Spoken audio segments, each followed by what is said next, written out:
Salut à tous et à la grande famille chrétienne. Le but pour lequel je fais cette vidéo, c'est pour partager avec vous le témoignage de cette jeune enfant de 12 ans qui a subi un acte qui est hors du commun. En fait, c'est une publication que j'ai reçue sur Facebook en semaine et j'aimerais partager cette histoire avec vous afin que nous ensemble puissions agir, quels qu'en soient les moyens que nous avons.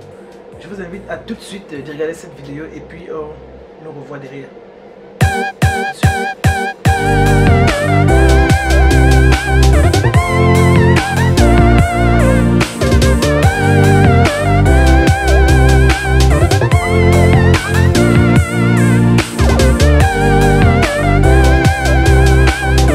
Sa vie à un livre, on la nommerait certainement Perpétue, et l'habitude du malheur, du nom de ce roman écrit par Mongo Betty et paru en France en 1974.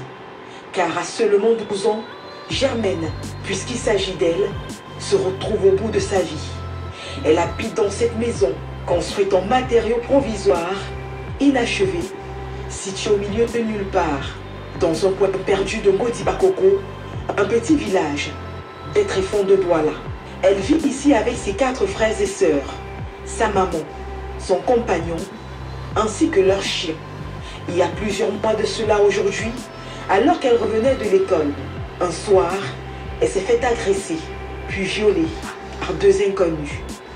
Je rentre de l'école à 17h. Je me suis arrêtée pour boire parce que j'étais fatiguée. J'ai trouvé 2 gars dans un chantier là. Ils m'ont violée. Après avoir me violée, ils sont partis, m'ont dit de m'habiller et de rentrer chez moi. Si je les vois, je ne peux pas les reconnaître. Je suis énervée de ce qui m'est arrivé. Parce que moi, je ne connais rien. Ce qu'ils ont fait n'est pas bien.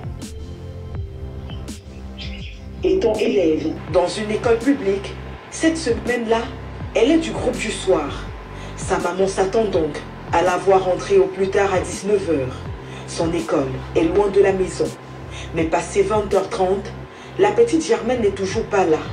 C'est ce qui va pousser ses parents à aller à sa recherche. On va la retrouver en larmes, errant dans le quartier, telle une âme perdue. Elle va raconter à sa maman ce qui vient de lui arriver. On l'avait donc trouvé dans tous ses états en train de pleurer. C'est là qu'on la demande donc ce qui s'est passé. N'ayant pas d'argent pour la conduire à l'hôpital, afin de la soumettre à une batterie d'examens, la maman de la petite fille va se contenter de faire un test de VIH qui va se révéler négatif. Mais quelques semaines plus tard, le pire tombe. Germaine n'a pas ses menstrues. La petite fille est enceinte. Abattue, mais désœuvrée, sa maman ne sait quoi faire. D'ailleurs, elle n'arrive même déjà pas à nourrir sa petite famille. Elle travaille comme ménagère chez une voisine pour un salaire mensuel de 15 000 francs CFA. Son compagnon, quant à lui, chauffeur de profession, est au chômage. On vit avec un homme dans la maison, mais pour le moment, il ne fait absolument rien. Puisque sa situation ne lui permet pas. Il est chauffeur, mais il ne parvient pas à trouver un travail, ni même un taxi pour dire qu'il peut travailler avec. Donc jusqu'à présent, je n'ai pas encore acheté quoi que ce soit à elle. Donc elle est encore comme ça. Puisque moi-même, là où je suis là, je n'ai rien. Je me débrouille, je fais une ménagère comme on paye 15 000. Et c'est ça qui nous parvient peut-être à acheter le savon ou bien le pétrole pour mettre dans la lampe. Puisque nous sommes dans le noir, on n'a pas de lumière. Elle va traîner sa peine, tel un fardeau, exposant son problème à toute oreille attentive, jusqu'au jour où on lui parlera d'une association dénommée Les Enfants de Monique, les Fous de Cœur, créée par quelques Camerounais de la diaspora après le scandale de l'affaire Monique Kouma-Tekel. Elle leur explique ses tribulations et touchée par son histoire pathétique, l'association va mettre à sa disposition ce qu'on appelle le plan Monique. Donc, il nous vient en aide pour le cas de l'hôpital. Elle part à l'hôpital, elle suit tous ses visites prénatales gratuitement sans que je me donne 5 francs. Même le transport, c'est eux qui s'en occupent. Pour suivre la future maman dans sa grossesse, le docteur Vanessa Squatch, membre de l'association, va s'investir corps et âme dans l'affaire. Pour elle, la petite Germaine n'a pas conscience de sa grossesse. En plus du déni dans lequel elle se trouve, elle est brisée à jamais. Lorsqu'on a eu à interroger plusieurs fois. Elle ne veut même pas d'abord de cet enfant. Elle refuse d'admettre, elle fait un déni complet de sa grossesse. Elle ne parle pas de cet enfant, elle ne parle même pas de la réaction que l'enfant a dans son ventre. Ne maîtrise, ne comprend même rien, elle n'est même pas avec nous. C'est vrai que plusieurs fois, elle a eu des idées de suicide qu'elle n'a pas donné à ses parents. Mais c'est à nous, au corps, où maman nous a dit je veux mourir. Je ne veux pas de cet enfant. Je n'ai pas demandé à être enceinte. Au-delà du choc émotionnel provoqué par le viol et la grossesse, c'est une enfant amaigrie, mal nourrie, dont le corps ne peut supporter un accouchement par voie normale. Jamais être dénutrie. Elle est malnutrie et elle est, on peut dire, elle fait une malnutrition sévère. Donc, vu ses angles de dénutrition, déni de grossesse, son âge, son bassin, elle ne pourra pas accoucher par voie basse. Donc, nous sommes obligés de faire une césarienne. Et c'est délicat pour un enfant de son âge. Durant son suivi, elle a rencontré 2 gynécologues, 2 sages-femmes et suit toujours des séances avec un psychologue. Une césarienne est programmée pour la naissance du bébé, mais au-delà de l'aspect médical, la future maman de 12 ans n'a rien, pas de vêtements pour accueillir le bébé, même pas une paire de ciseaux pour couper le cordon ombilical à sa sortie de son utérus. Sa maman, malgré sa volonté de lui venir en aide, n'a aucun moyen financier pour le faire. Je serai toujours avec eux puisque ça serait mon petit-fils, c'est ma fille. Donc n'importe où que je suis, je serai avec eux. Et pour le moment, là où ils dorment, je n'ai pas encore, je n'ai pas l'idée. Je n'ai pas l'idée parce que je n'ai rien. Si j'avais, je le faisais parce que je n'ai donc pas. Je suis vraiment navrée, je n'ai pas. Un peu perdue, comme anesthésiée par la situation, les 2 femmes espérant Dieu et aux hommes. De toutes les façons, l'espoir, c'est tout ce qui leur reste.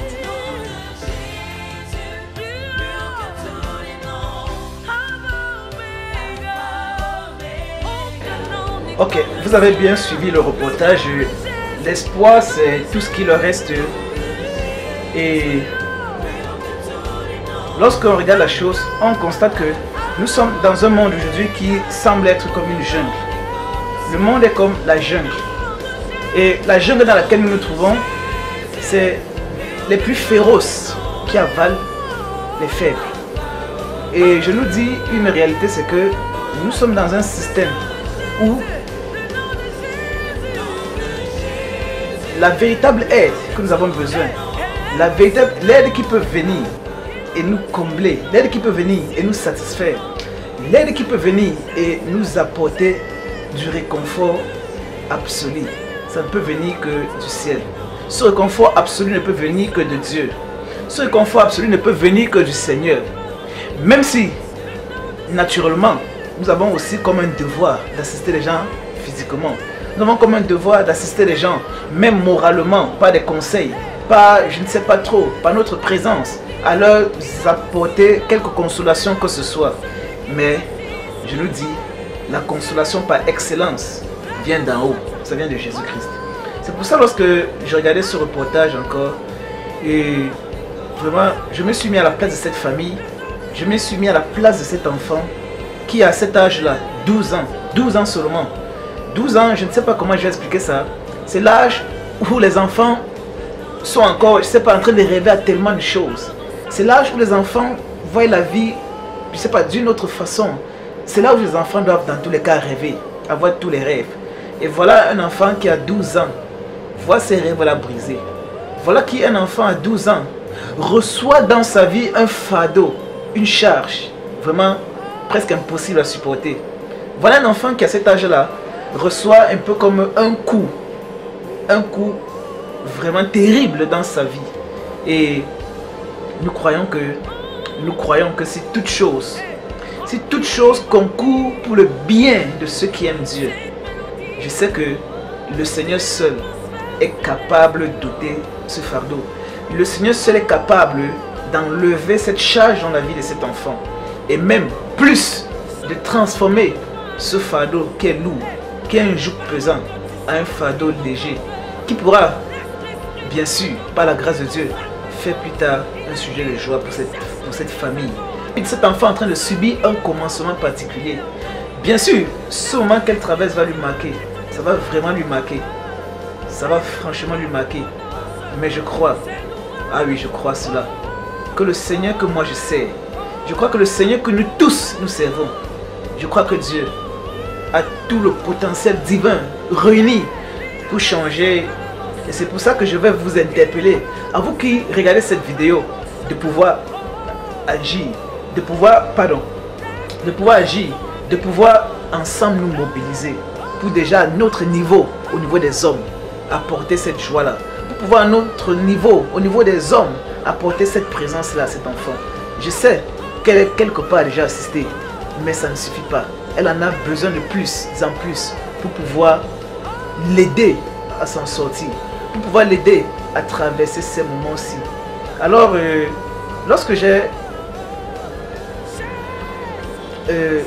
visionné ce reportage-là, j'ai appelé, par la grâce de Dieu, j'ai pu joindre celle qui a fait ce reportage, et puis j'ai été mis en contact avec elle.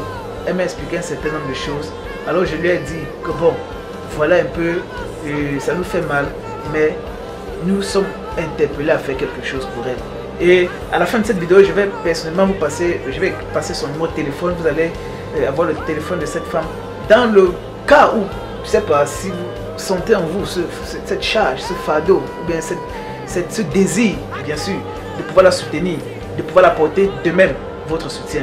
Je crois que vous pourrez appeler cette journaliste-là et elle vous mettra dans, je sais pas, elle vous orientera afin que votre soutien puisse parvenir à cette famille, afin que votre soutien puisse parvenir à cet enfant. Mais je vais nous faire comprendre quelque chose. Nous sommes des hommes éveillés. Nous sommes des hommes qui avons reçu quelque chose de Dieu. Nous sommes des hommes qui avons reçu une charge que Dieu nous a confiée, de pouvoir aller vers ceux-là qui traînent un fardeau et de les aider à être déchargés.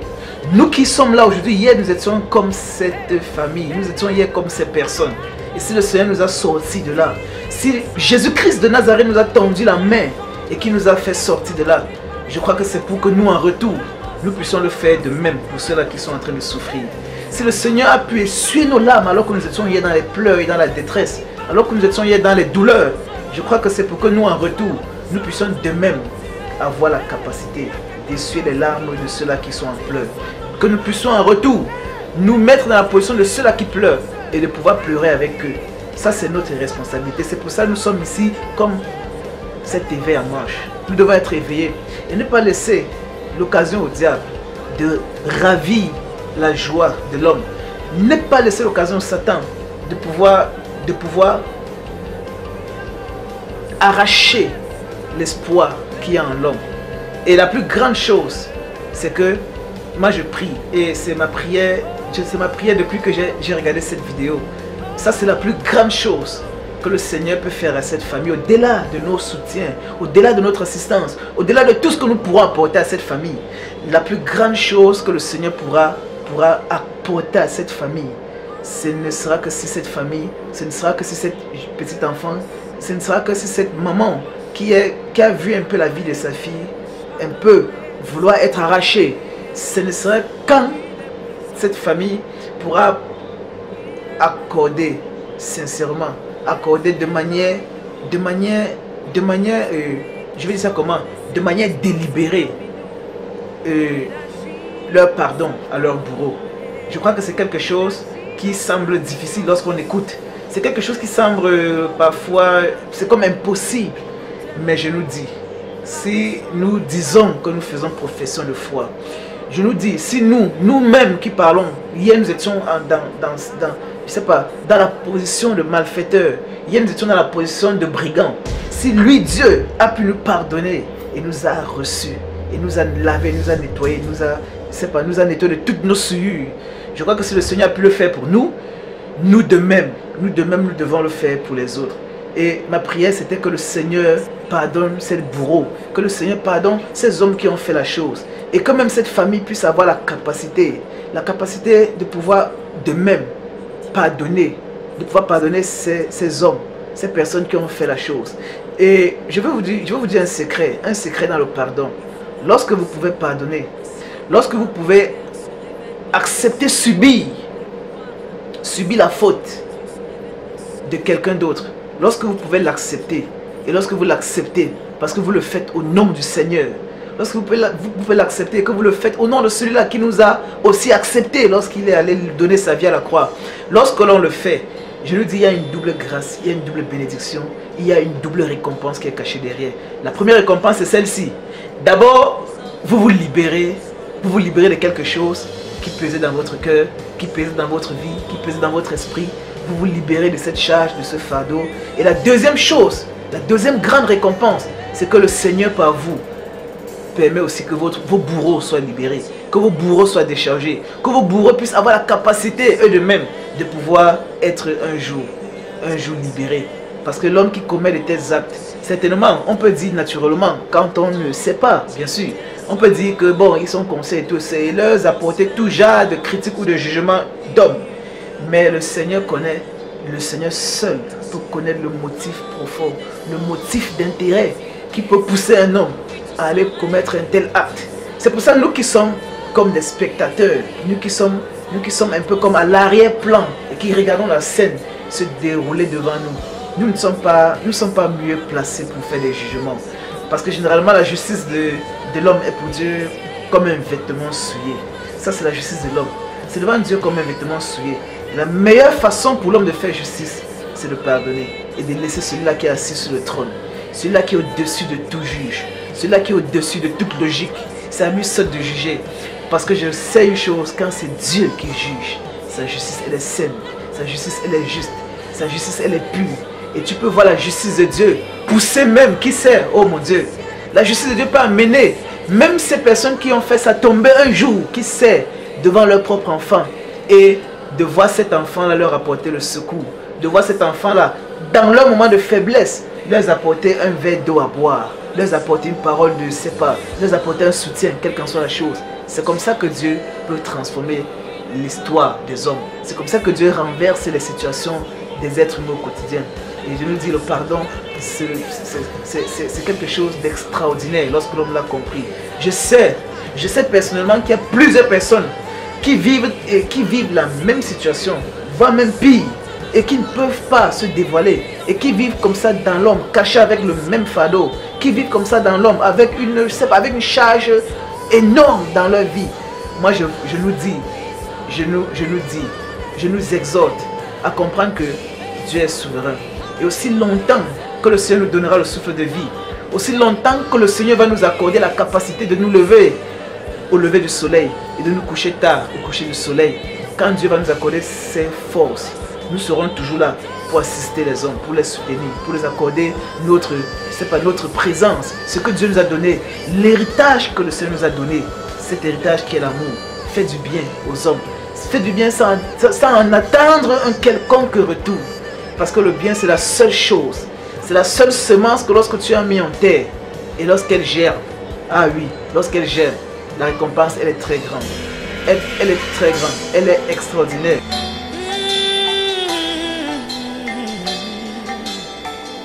Esprit de Dieu, nous avons besoin de toi. Souffle, Holy Spirit,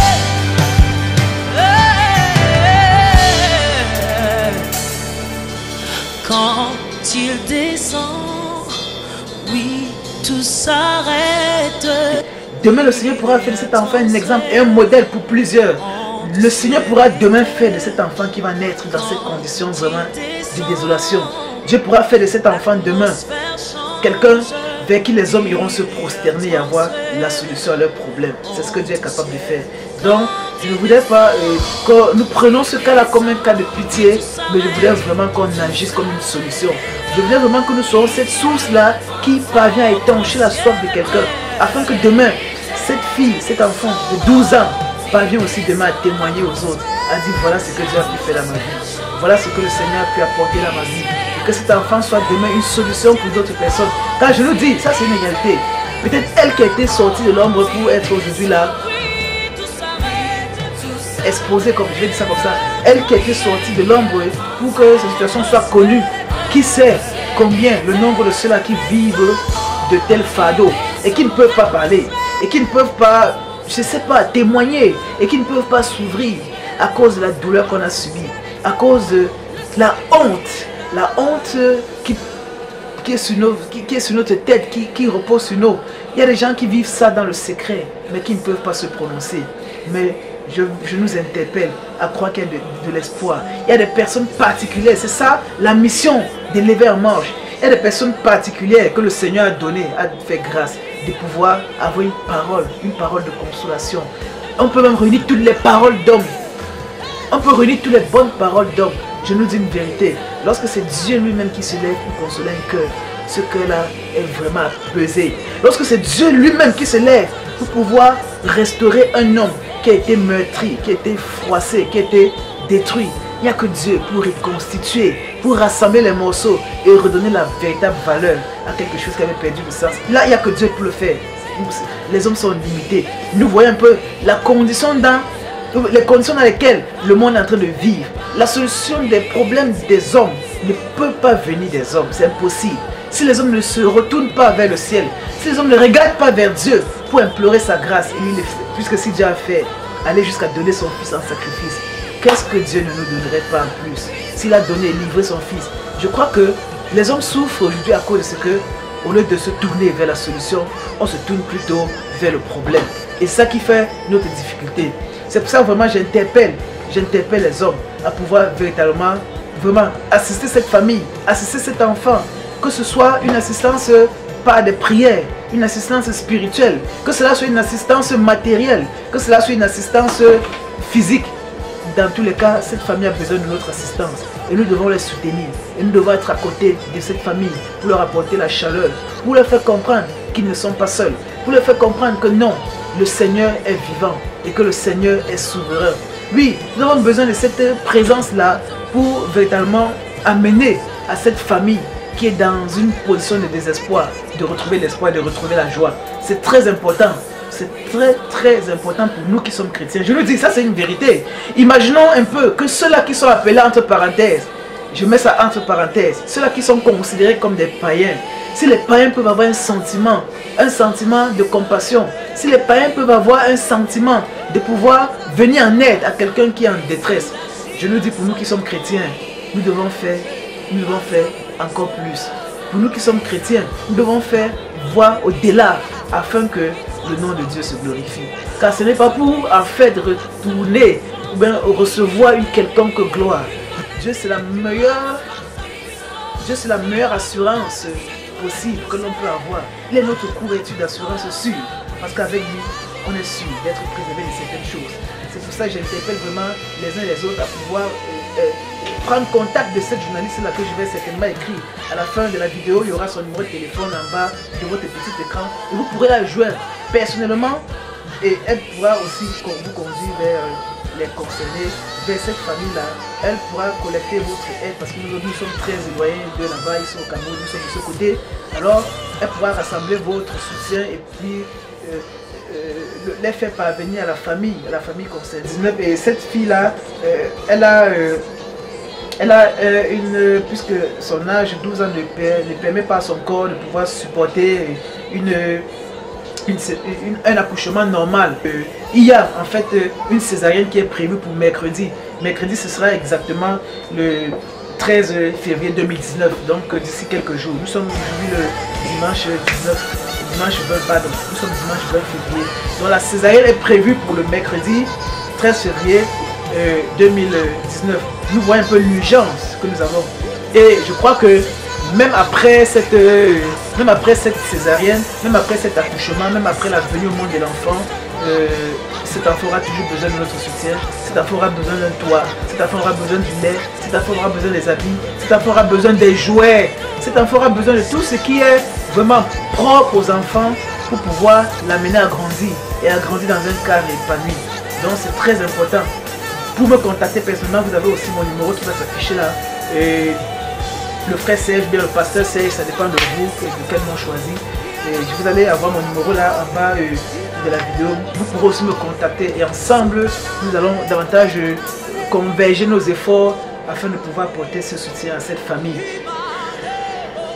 Merci beaucoup pour avoir regardé la vidéo et surtout n'oubliez pas vos commentaires et la cloche de notification pour les prochaines publications. Bye bye, bonsoir et à plus tard. Bisous.